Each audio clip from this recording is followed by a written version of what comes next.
Hello all. Welcome to finance YouTube channel. So morning bitcoin trade చూద్దాం మనం. Okay.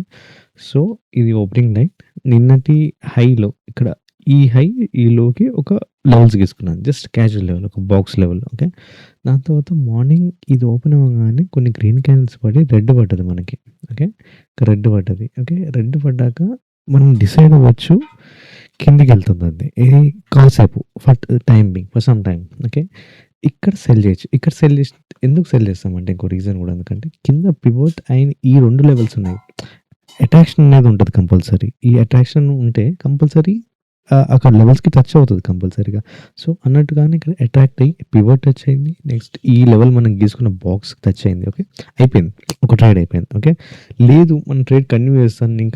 ఇంకా బేరిష్‌గా ఉన్నాను. ఇంకా కిందకి ఈ లెవెల్ గ్రీన్ లెవెల్ కనిపిస్తుంది కదా! S1 గ్రీన్ లెవెల్ ఇక్కడి వరకు వెళ్తది అంటే మనం ట్రేడ్‌ని హోల్డ్ చేసుకోవాలి. ఓకే. ట్రేడ్‌ని ఎప్పుడు హోల్డ్ చేసుకోవాలంటే ఈ బాక్స్ బ్రేక్ అయ్యేంత వరకు. ఓకే. ఈ బాక్స్ బ్రేక్ అయ్యి పైకెళ్తే మనం ఎగ్జిట్ అయిపోయి పొజిషన్ రివర్స్ చేసుకోవాలి. బై చేసుకోవాలి ఇక్కడ ఆర్ ఎల్స్ ఎగ్జిట్ అయిపోవాలి. ఓకే. బట్ ఇది బ్రేక్‌ఔట్ ఇవ్వలేకపోతుంది. కిందకే వస్తుంది. చూడాలి. ఇక్కడ ఈ బ్రేక్‌ఔట్ ఇచ్చేస్తే కంప్లీట్‌గా దీని డెస్టినేషన్ అట్‌లీస్ట్ ఈ S1 గాని, ఈ గ్రీన్ గాని ఎళ్ళొచ్చు.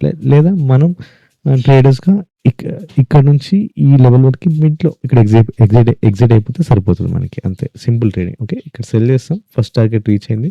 ఇంకో ట్రేడ్ కంటిన్యూ చేయాలంటే ఈ లెవెల్ బ్రేక్ అవ్వద్దు. అంతే. Thanks for watching.